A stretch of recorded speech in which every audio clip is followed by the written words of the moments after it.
Okay, so we're going to start reading chapter 3. We're going to continue reading starting on page 50.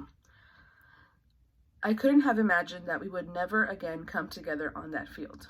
Perhaps they were already feeling the tension.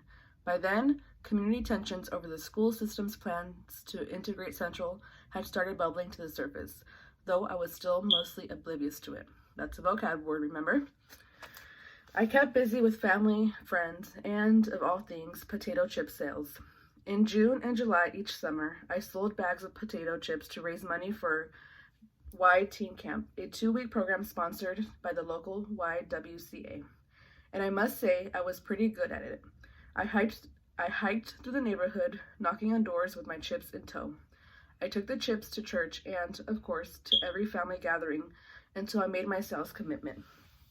Going to camp was a great sales motivator. I loved camp. It was 2 weeks of freedom with some really good friends. My best friend, Bunny, always joined me on the trip. Her real name is Dorothy Frazier, and we've been friends for as long as I can remember. Her grandmother lived just a block away from my house and across the street from White Memorial Methodist Church, which both of us attended. Bunny's father had died in World War II when she was a baby, and she lived with her mother and stepfather, who was a doctor. I also enjoyed spending time at camp with another good friend, Jeanette Mazike, who lived about 45 miles away in Pine Bluff. Jeanette and I had met through our fathers, who sometimes worked construction jobs together. Because we lived in different cities, we didn't get to see each other regularly until camp. Bunny, Jeanette, and I rode the bus with the other Y teens to a camp in Clear Fork, Arkansas, just outside Hot Springs. I didn't realize then that it was the only site in our area that admitted Black campers. It was beautiful and serene, several acres of wood surrounding a sparkling lake. Rustic cabins sat nestled among the woods. We rose early most mornings to hike, explore the woods, compete against other cabins in games, and participate in arts and craft projects, such as making keychains and lariats. At night, we enjoyed cooking out and singing around an open campfire. I could hardly wait. But camp was at the end of July, still a few weeks away. In the meantime, I spent many of my days at the Dunbar Community Center, a city-run recreational spot that had become a sort of gathering place for Black Little Rock. It was a short bus ride from my house, and something fun was always happening there. In the evenings and on weekends, Black fraternities, sororities, and other groups regularly held meetings and adult parties in the center's huge hall on the main level. A smaller room upstairs drew families and church groups for afternoon receptions, but during the day, the center belonged to the city's youth.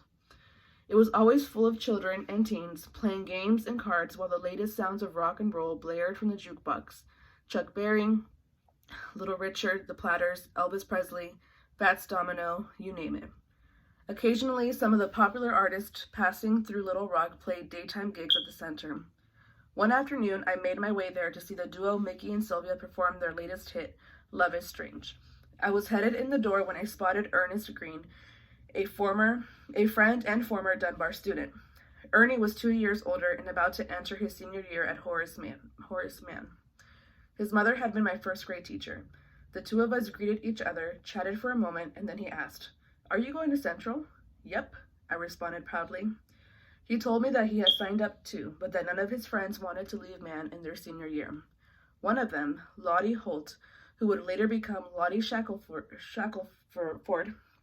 the first woman elected mayor of Little Rock, had just achieved her longtime goal of becoming editor of the Bearcat, the school newspaper. Ernie asked if I knew of anyone else who had signed up for Central, but I didn't.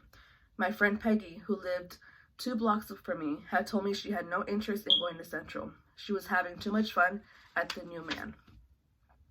Ernie looked concerned. "We need to contact a few people and see if they want to go with us," he said. We agreed and headed into the center. "See you at Central," I said. A few weeks later, I stepped outside my home to meet the postman as usual and was surprised to find a letter for me from the Little Rock School District. I read it quickly and ran inside to show Mother confirmation of my admittance to Central. She smiled approvingly and congratulated me. That's the first time I remembered any communication with her about my decision to go to Central. Even then, there was no big discussion, but I could tell she was happy for me. The card instructed me to show up at Central on a certain date in August to register for fall classes. Now I was getting excited. But just 2 days into August, misfortune struck my family. I was standing on the porch that day when Mother stepped to the front door and called me inside. The distress, book upward, on her face, and her red eyes told me right away that something was wrong. Papa Holloway was gone, she said. Our patriarch, the man who had raised her, protected her, and kept the ground beneath her steady in those early years after her mother left, was dead.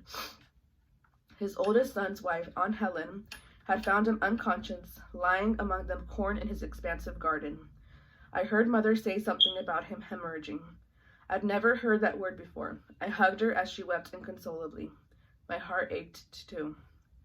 Papa's death dulled the excitement I had felt in the days before, but as relatives chatted in our home after the funeral on August 7th, I heard Mother tell some out-of-town relatives, "You know, Carlota will be going to Central in the fall." There was pride in her voice, which lifted my spirits. However, when word got out that I was going to Central, not everyone in my family agreed with my decision. I couldn't understand why Aunt Eva, the Dunbar librarian, didn't seem particularly excited when I told her. That was unusual for her because she was such a high-spirited, fun-loving person. I'd learned through the family grapevine much later that she wanted my parents to withdraw me from Central and send me to Mann. She didn't understand, I'd heard, why I needed to go to that school. Aunt Eva and all the other staff members at Dunbar were a proud bunch, and rightly so. They had given up their summers and holidays to add postgraduate degrees to their resumes.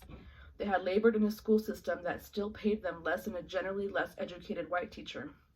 They had invested their skills and hearts in preparing Black children for a world that would require them to be twice as good and work twice as hard. And they had produced stellar students, despite the discrepancies, that was a vocab word from last week, in resources. Those dedicated Black educators knew where their loyalties lay, but they weren't at all confident that their white colleagues at Central would be able to look past the skin color of Black students, see and nurture the future doctors, lawyers, scientists, and entrepreneurs we would become. So while the Dunbar staff may have understood and supported the justice of the U.S. Supreme Court decision in Brown, if they were a tad chilly to the practicality of it, their sons and daughters, nieces and nephews, being the first to go over to that school, they believed that they had good reason. Nothing was ever quite so black and white. Of course, as a stubbornly determined teenager, I couldn't fully understand why all my relatives weren't just thrilled that I was preparing to attend one of the top high schools in America. Hadn't they always preached to me about the value of education? Hadn't they always encouraged me and shown by example that I should open myself to opportunities for advancement? So the concern and reluctance among a few of them to embrace my decision fully didn't sit too well with me back then. It smacked of hypocrisy. With maturity, I would come to understand the gray that sometimes sits between right and wrong. I would come to appreciate that their concern was more out of love than anything else. But at the time, I just tuned them out. Thankfully, Mother and Daddy would not be influenced either. So as registration day grew closer, I called Gloria Ray, a classmate at Dunbar. We had taken typing together and were members of the Honor Society. She was a serious student. She wanted to be an atomic student, for goodness sake. I suspected that if anyone else was considering Central, she was on the list. I was right. Gloria told me that she was indeed planning to attend and had received the same card about registration day. She agreed to pick me up. As planned, Gloria and I rode together to Central for the first time.